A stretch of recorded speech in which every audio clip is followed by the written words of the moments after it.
साथियों, आप सभी का इस प्लेटफॉर्म पर स्वागत है। यहाँ पर हम लोग आगामी यूपी ट्रिपल एससी के द्वारा जो पेट 2023 की प्रारंभिक परीक्षा होनी है उसके लिए प्रैक्टिस सेट देख रहे हैं और इस कड़ी में हम लोग यूथ पब्लिकेशन के द्वारा जो 15 प्रैक्टिस सेट प्रकाशित किए हैं उसी में से प्रैक्टिस सेट नंबर 5 को यहाँ पर कंप्लीट करेंगे। चलिए प्रारंभ करते हैं।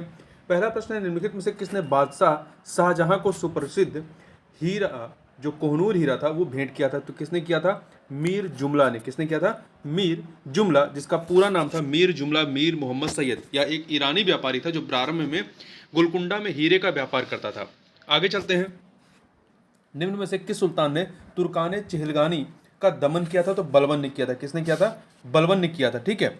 और इसका मतलब गठन किसने किया था? इल्तुतमिश ने किया था।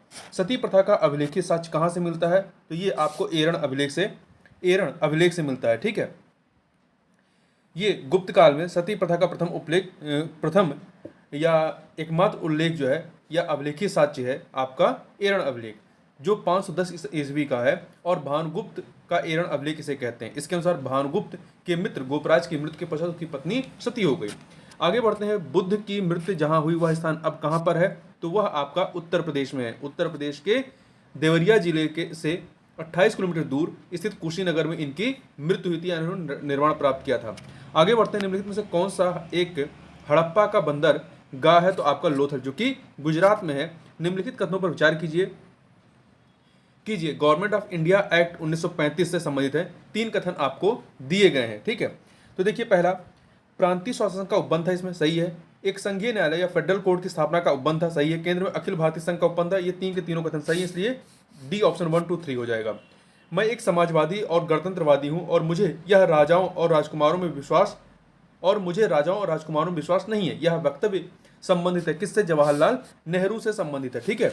आगे बढ़ते हैं। माई एक्सपेरिमेंट विद ट्रुथ के लेखक कौन है? तो महात्मा गांधी हैं। ध्यान रखिएगा, महात्मा गांधी, ये उनकी आत्मकथा है। आगे बढ़ते हैं। अगला है, लॉर्ड कर्जन के समय उग्रवाद के पनपने का मुख्य कारण क्या था? तो लॉर्ड कर्जन के समय बंगाल का विभाजन, जो कि 1905 में होता है। ठीक है, 1905 में होता है। आगे बढ़ते हैं। क्वेश्चन नंबर 10 देखते हैं। नीली क्रांति या नील क्रांति का नेतृत्व निम्नलिखित में से किसने किया था? नील क्रांति का। ठीक है। तो इसका जो नेतृत्व था वो दिगंबर विश्वास एवं विष्णुचरण विश्वास ने किया था। और ये नील क्रांति या नील किसान विद्रोह कहते हैं इसे। और ये हुआ कब था? 1859 1859-60 के मध्य में यह आपका आंदोलन होता है। बंगाल तथा बिहार में यह आंदोलन हुआ था। आगे बढ़ते हैं। यूरोप का प्रमुख मत्स्य क्षेत्र डांगर बैंक कहाँ अवस्थित है? तो डांगर बैंक जो है आपका उत्तरी सागर में अवस्थित है। ध्यान रखिएगा, उत्तरी पश्चिमी अटलांटिक महासागर में ग्रांड बैंक स्थित है जबकि डांगर बैंक जो है आपका वो कहाँ पर है? वो आपका उत्तरी सागर में है, नॉर्थ सी। निम्नलिखित देशों के समूह में से कौन से एक समूह को बेनीलक्स देश कहा जाता है? बेनीलक्स देश कहा जाता है। तो देखिए, इसमें आपका बेनीलक्स देश में आपके बेल्जियम, नीदरलैंड, लग्जमबर्ग आते हैं। Belgium, Netherlands, Luxembourg. इसका गठन 1958 में हुआ था। इसका मुख्यालय कहाँ पे? बेल्जियम के ब्रुसेल्स में। इसमें 3 सदस्य हैं और 3 कौन कौन है? Belgium, Netherlands, Luxembourg. आगे बढ़ते हैं। निम्नलिखित में से कौन सी चट्टान प्रणाली भारत में नवीनतम है? तो नवीनतम जो है आपकी कौन सी है? वो है गोंडवाना की चट्टानें। ठीक है। सबसे प्राचीनतम में आर्कियन है। माउंट आबू निर्मित है किससे? तो माउंट आबू जो है आपका नीस से निर्मित है। ठीक है, नीस। देखिए, राजस्थान के सिरोही जिले में आरावली के विस्तार को माउंट आबू की पहाड़ियों के नाम से जाना जाता है, जो मुख्यतः प्री कैम्ब्रियन की क्वार्टजाइट नीस वाशिष्ठ जैसी शैलों से निर्मित है। माउंट आबू में आरावली पर्वतमाला की सर्वोच्च चोटी जो है वो गुरशिखर है। आगे बढ़ते हैं। 2011 की जनगणना के अंतिम आंकड़ों के आधार पर उत्तर प्रदेश के निम्नलिखित में से किस जिले में साक्षरता दर जो है वो उच्चतम है? तो आपका कहां पर है? वो गौतम बुद्ध नगर में है। देखिए, गौतम बुद्ध नगर है, इस चीज को ध्यान रखिएगा। और सबसे कम साक्षरता दर कहां पे है? श्रावस्ती में। भुगतान असंतुलन को दूर करने के लिए क्या किया जाना चाहिए? तो इसके लिए राष्ट्रीय आय में वृद्धि की जानी चाहिए। भारत में गरीबी रेखा को मापने के लिए सामाजिक नमूना सर्वेक्षण कौन करता है? तो यह सर्वेक्षण जो है एनएसएसओ के द्वारा किया जाता है। राष्ट्रीय नमूना सर्वेक्षण संगठन की स्थापना 1950 में की गई थी। कृषि लागत और मूल्य आयोग CACP के निम्नलिखित में से कौन कौन से उद्देश्य हैं? तो देखिए, इसमें पहला, कृषि मूल्यों का स्थिरीकरण सही है। कृषकों के लिए सार्थक वास्तविक आय स्तरों पर सुनिश्चय सही है। लोक वितरण पद्धति के माध्यम से उपभोक्ताओं को आवश्यक कृषि पण्य उचित दरों पर उपलब्ध करवाकर, तो ये तीनों सही हैं। ठीक है। कृषकों के लिए अधिकतम मूल्य का सुनिश्चय, ये इसके तहत नहीं आएगा। तो पहला, दूसरा, तीसरा, तो ए ऑप्शन हो जाएगा। ठीक है, ए ऑप्शन हो जाएगा। 19 नंबर देखते हैं, निम्न पर विचार कीजिए। यहाँ पे 4 बैंकों के बारे में बात की गई। हमें इन बैंकों के स्थापित होने का सही ऐतिहासिक क्रम या सही कालक्रम बताना है। तो देखिए, इसमें भारतीय स्टेट बैंक, सबसे पहले भारतीय स्टेट बैंक की स्थापना होती है 1955 में। फिर अग्रणी बैंक योजना आती है 1969 में। फिर क्षेत्रीय ग्रामीण बैंक आते हैं 1975 में। फिर आपका नाबार्ड आता है 1982 में। ठीक है, तो सबसे पहले क्या होगा? पहले 4 भारतीय स्टेट बैंक, फिर अग्रणी बैंक योजना 2, क्षेत्रीय ग्रामीण बैंक 1, नाबार्ड 3, 4213 बी ऑप्शन हो जाएगा। आगे बढ़ते हैं, सतत आर्थिक विकास से अभिप्राय क्या है? इससे अभिप्राय है कि वर्तमान पीढ़ी के विकास के साथ साथ भविष्य का आर्थिक विकास। अगला प्रश्न है, निम्नलिखित कथनों पर विचार कीजिए। 2 कथन दिए गए हैं, उपरोक्त कथनों में से कौन सा या से सही है? तो देखिए, पहला कथन है आपका कि भारत के संविधान के भाग 9 में पंचायतों से संबंधित उपबंध है और उसे संविधान 73वें संविधान संशोधन अधिनियम 1952 द्वारा अंतः स्थापित किया गया। कथन सही है। दूसरा, भारत के संविधान के भाग 9A में नगर पालिकाओं से संबंध उपबंध है तथा अनुच्छेद 243 क्यू के अनुसार प्रत्येक राज्य के लिए 2 प्रकार की नगर पालिकाएं हो सकती हैं, नगर पालिका परिषद और नगर निगम। ये सही नहीं है, क्योंकि 3 प्रकार की हो सकती हैं। ठीक है, 3 प्रकार की हो सकती हैं। तो यहाँ पहला सही है, दूसरा गलत है। आगे बढ़ते हैं, राष्ट्रपति द्वारा जारी अध्यादेश जिस अवधि तक मान्य होगा वह अवधि क्या है? वह है आपका 6 मास तक।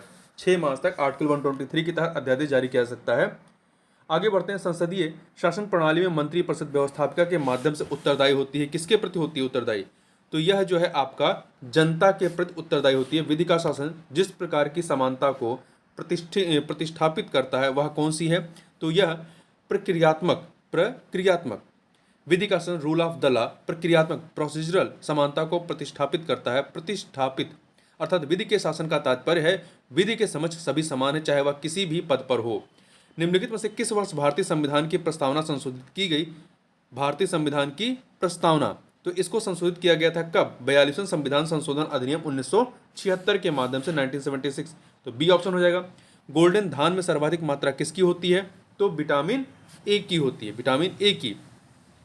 गोल्डन राइस ऐसा धान है जिसमें बीटा कैरोटीन बनाने वाला जीन डाला गया है जो हमारे शरीर में पहुंचकर विटामिन ए बनाता है। क्वेश्चन नंबर 27 देखते हैं, निम्नलिखित में से कौन हमारे शरीर का सबसे दृढ़ भाग है?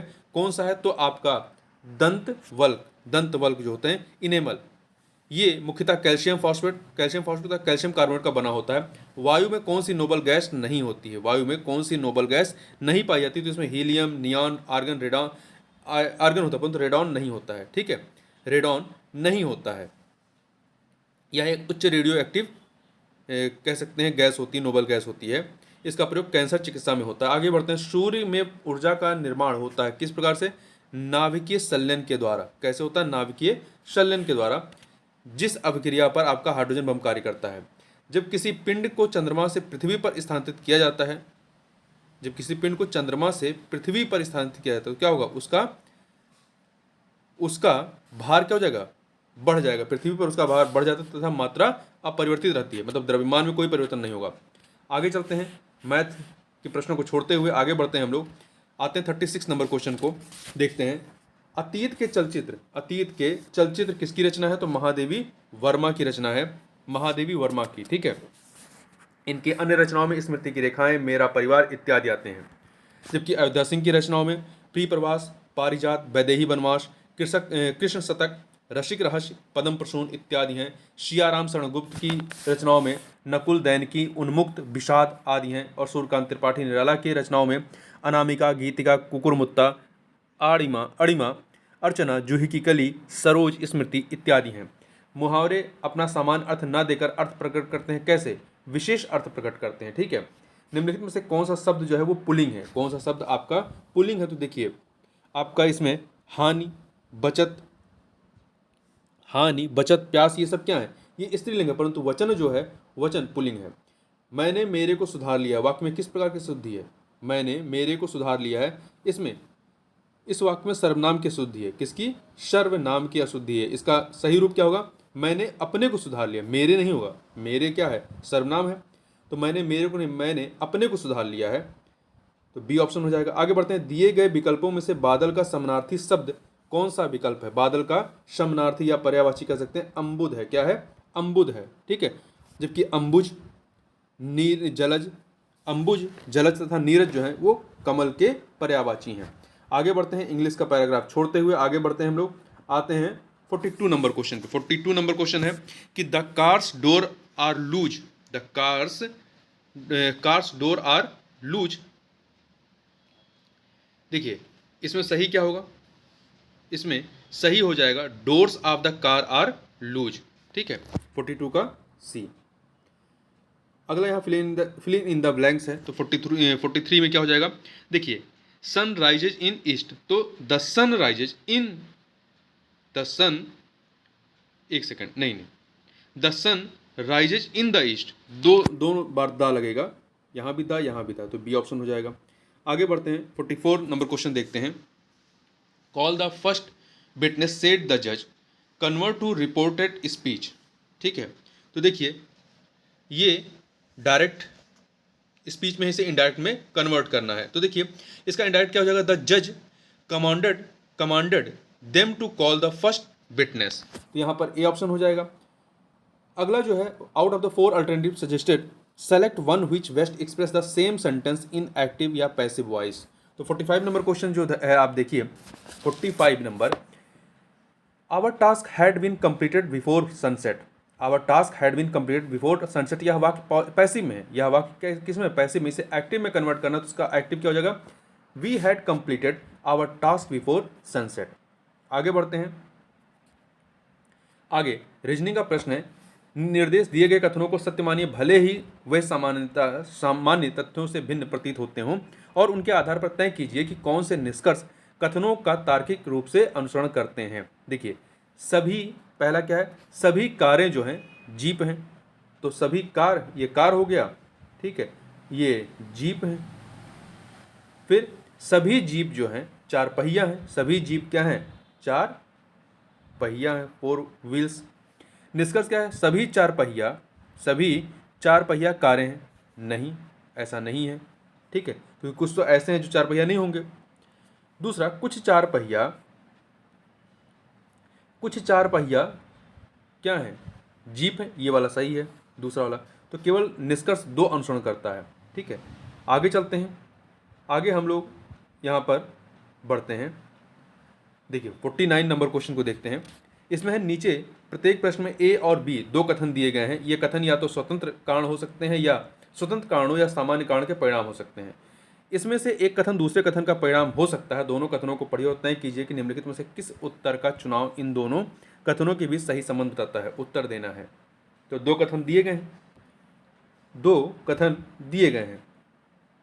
पहला, अधिकांश छात्रों ने अगले महीने जाने वाले शैक्षणिक दौरे में शामिल होने के लिए अपने नाम लिखवाए। दूसरा, स्कूल अधिकारियों ने अगले महीने जाने वाले शैक्षणिक दौरे को रद्द कर दिया। तो दोनों कथन यदि कथन ए और कथन बी जो है, दोनों कथन किसी स्वतंत्र कारण के परिणाम हो सकते हैं, ठीक। तो यहाँ पे सी ऑप्शन हो जाएगा। आगे बढ़ते हैं, आगे 51 नंबर क्वेश्चन देखते हैं। 51 नंबर क्वेश्चन देखें, निम्नलिखित में से नेमसेक पुस्तक के रचयिता कौन है? तो नेमसेक पुस्तक जो है भारतीय मूल की अमेरिकी नागरिक झुम्पा लहरी की है। विश्व पर्यावरण दिवस कब मनाया जाता है? विश्व पर्यावरण दिवस प्रत्येक वर्ष 5 जून को मनाया जाता है। आगे है, कृषि के ग्रीन हाउस का एक तरीका है, कृषि के ग्रीन हाउस का एक तरीका है जहां उन्नत ग्रीन हाउस प्रौद्योगिकी जैसे कि हाइड्रोपोनिक्स और एरोपोनिक्स का वाणिज्यिक रूप से व्यवहार फसलों की खेती की जाती है। तो इसका हो जाएगा लंबवत खेती की जाती है, ठीक है। क्या की जाती है? लंबवत खेती, वर्टिकल फार्मिंग की जाती है। एक अंतर्राष्ट्रीय आंदोलन जिसका उद्देश्य पर्यावरण की समस्या से संबद्ध होकर के विश्व को बचाना है, कौन सा है? तो ये है आपका ग्रीन पीस, ठीक है, ग्रीन पीस। इसकी स्थापना 1971 में कनाडा में की गई थी। आगे बढ़ते हैं, भारतीय दलहन अनुसंधान संस्थान अवस्थित है कहाँ पे? तो ये उत्तर प्रदेश के कानपुर में इसकी स्थापना 1983 में हुई थी। आगे बढ़ते हैं। स्वीडन की राजधानी का नाम क्या है? स्वीडन की राजधानी का नाम स्टॉकहोम है। क्या है? स्टॉकहोम है। जबकि बर्न स्विट्जरलैंड की राजधानी है। मैड्रिड स्पेन की है। लग्जमबर्ग जो है लग्जमबर्ग की राजधानी है। प्रत्येक 2 वर्ष के बाद राज्यसभा के कितने सदस्यगण सेवानिवृत्त हो जाते हैं? तो कितने होते हैं? 1/3 सदस्य जो है वो सेवानिवृत्त हो जाते हैं। प्रागैतिहासिक काल की चित्रकारी वाली प्रसिद्ध पंचमुखी गुफाएं निम्नलिखित में से किस जिले में स्थित हैं? तो ये जो है आपका कहाँ पर स्थित है? ये सोनभद्र में। कहाँ पर? सोनभद्र। ये जो है विंध्याचल और कैमूर श्रेणियों की गुफा आश्रमों में स्थित है और लगभग 250 रॉक कला पेंटिंग है। लक्ष्मण, पंचमुखी, काउआ, गोह और लखमा के गुफा आश्रमों में पेंटिंग उल्लेखनीय है। आगे बढ़ते हैं। अंतर्राष्ट्रीय क्रिकेट परिषद के नए अध्यक्ष कौन नियुक्त किए गए? ये ग्रेग बार्कले हैं जो कि आपका 2024 तक इस पद पर बने रहेंगे। ठीक है, तो इस चीज़ को आपको याद रखना है। आगे चलते हैं। अगला है राष्ट्रीय जल पुरस्कार 2020। ये कहा है हमें 2023 का देखना है। तो देखिए, राष्ट्रीय जल पुरस्कार 2023 जो है, जो कि चौथा था, ये किस राज्य को दिया गया? तो यहाँ राज्य को नहीं दिया गया, बल्कि श्री माता वैष्णो देवी श्राइन बोर्ड को यह पुरस्कार दिया गया है। पहली बार जो है 2018 में पहला पुरस्कार दिया गया था। आगे बढ़ते हैं। 61 नंबर क्वेश्चन छोड़ दीजिए करंट का। फिर आप आइए, आपका कौन सा क्वेश्चन नंबर है?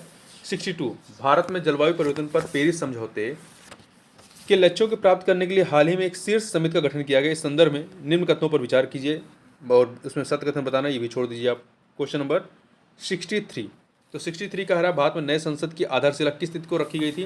तो ये जो आधारशिला है ये रखी गई थी 10 दिसंबर 2020 को, जबकि अभी हाल ही में उद्घाटन किया गया। कब किया गया? 28 मई 2023 को जो है इसका उद्घाटन किया गया। आगे बढ़ते हैं।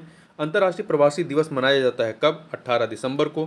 किस संगठन ने जनवरी 2021 में वैश्विक ऊर्जा सुरक्षा, तो इसको करंट को छोड़ दीजिए, प्रमुख राज्यों की श्रेणी के तहत इंडियन इनोवेशन इंडेक्स 2020 है, तो हमें 2022 का देखना। लेटेस्ट अभी 2022 तक का ही आया है। तो इसमें पहले नंबर पे आपका कर्नाटक है, दूसरे पे तेलंगाना है, तीसरे पे हरियाणा है। जबकि वैश्विक नवाचार सूचकांक 2023 में भारत जो है वो 40वें स्थान पर है, ध्यान रखिएगा।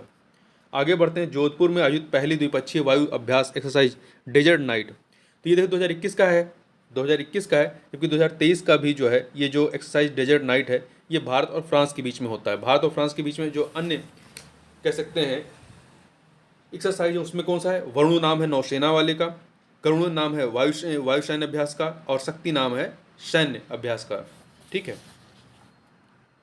आगे चलते हैं। आपका 68 नंबर क्वेश्चन देखते हैं। 68 नंबर क्वेश्चन, तो देखिए क्या है, सक्षम वेब पोर्टल की उपयोगिता क्या है जिसे हाल ही में लॉन्च किया गया है? तो इसे लॉन्च किया गया है, ये जो है एक क्या है, जॉब पोर्टल है। फरवरी 2021 में इसे जो है लॉन्च किया गया था। सक्षम फरवरी 2021 में राष्ट्रीय सुरक्षा परिषद NSC के अध्यक्ष के रूप में किससे नियुक्त किया गया? SN सुब्रमण्यम को नियुक्त किया गया था और ये 3 साल तक, 2021 से 3 साल तक जो है अपने पद पर बने रहेंगे। विश्व भर में सामाजिक न्याय दिवस मनाया जाता है। कब मनाया जाता है? तो यह सामाजिक न्याय दिवस जो है आपका 20 फरवरी को मनाया जाता है, 20 फरवरी को। अब आगे चलते हैं। आगे यहाँ पर हिंदी का पैराग्राफ है और उस पैराग्राफ पर आधारित प्रश्नों को हम लोग देखेंगे। देखिए, साहस की ज़िंदगी सबसे बड़ी ज़िंदगी होती है। ऐसी ज़िंदगी की सबसे बड़ी पहचान यह है कि वह बिल्कुल निडर, बिल्कुल बेवकूफ़ होती है। साहसी मनुष्य की पहली पहचान है कि वह इस बात की चिंता नहीं करता कि तमाशा देखने वाले लोग उसके बारे में क्या सोच रहे हैं। दूसरों की परवाह किए बगैर जीने वाला आदमी दुनिया की असली ताकत होता है और मनुष्यता को प्रकाश भी ऐसे ही आदमी से मिलता है।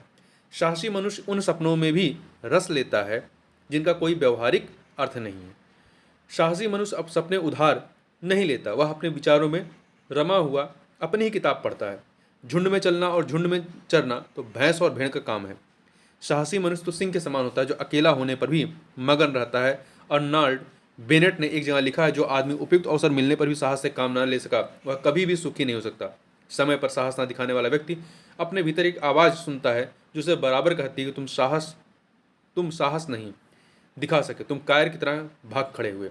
71 नंबर क्वेश्चन है, साहसी मनुष्य क्या उधार नहीं लेता है? तो सपने उधार नहीं लेता है। साहसी मनुष्य किसके समान होता है? सिंह के समान होता है। दुनिया की परवाह किए बिना जीने वाला व्यक्ति से किसको प्रकाश मिलता है? तो इससे जो है मनुष्यता को प्रकाश मिलता है। मनुष्यता को लेखक ने कैसे जीवन को महान बताया है? तो हिम्मत के जीवन को महान बताया है। क्वेश्चन नंबर 75 देखते हैं। इनमें से कौन सा व्यावहारिक शब्द के लिए पर्यायवाची शब्द नहीं है? तो देखिए, व्यवहारशीलता, व्यवहार में लाने योग, व्यवहार कुशल, ये सभी के सभी पर्यायवाची, परंतु आदर्शवादी जो शब्द है वो व्यवहारिक का पर्यायवाची नहीं है। अगला पैराग्राफ देखते हैं। शिक्षा मनुष्य को मस्तिष्क और शरीर का उचित तालमेल करना सिखाती है। वह शिक्षा जो मानव को पाठ्य पुस्तकों के ज्ञान के अतिरिक्त कुछ गंभीर चिंतन न दे। यदि हमारी शिक्षा सुसंस्कृत, सभ्य, सच्चरित और अच्छे नागरिक नहीं बना सकती तो उससे क्या लाभ? सहृदय, सच्चा परंतु अनपढ़ मजदूर उस स्नातक से कहीं अच्छा है जो निर्दय और चरित्रहीन है। संसार के सभी वैभव और सुख साधन भी मनुष्य को तब तक सुखी नहीं बना सकते जब तक कि मनुष्य को आत्मिक ज्ञान न हो। हमारे कुछ अधिकार और कर्तव्य भी हैं। शिक्षित व्यक्ति को कर्तव्यों का उतना ही ध्यान रखना चाहिए जितना कि अधिकारों का। इस पर आधारित प्रश्नों को देखें। 76 नंबर क्वेश्चन है, कौन सा शब्द अन उपसर्ग से नहीं बना है? अन उपसर्ग से नहीं बना है। तो देखिए, अनुपकार में अन है, अनुपम में अन है, अनपढ़, तो अनपढ़ में अन उपसर्ग प्रयुक्त नहीं हुआ है। ठीक है, इसमें अन हुआ है, आ में हलंत नहीं रहेगा। ठीक, मनुष्य तभी सुखी कहा जा सकता है जब, कब कहा जा सकता है? जब उसे आत्मिक ज्ञान प्राप्त हो। ठीक है, सुख साधन का विग्रह और समास क्या है? सुख साधन का विग्रह और समास देखिए, सुखों के साधन, इसका जो कह सकते हैं विग्रह और समास है वो सुखों के साधन तत्पुरुष समास है ये। वह शिक्षित व्यक्ति से अच्छा है जो दयालु और सच्चरित हो। अच्छी शिक्षा की विशेषता क्या नहीं है? आत्मिक ज्ञान देना है, सच्चरित नागरिक बनाना है, सुसंस्कृत बनाना है, अनुत्तरदायी बनाना नहीं। डी वाला सही नहीं है। इसके आगे मैथ के प्रश्न है भी इस क्वेश्चन, इनको हम लोग नहीं करेंगे। तो इस वीडियो में बस इतना ही। मिलते हैं नेक्स्ट वीडियो में, तब तक के लिए बहुत बहुत धन्यवाद।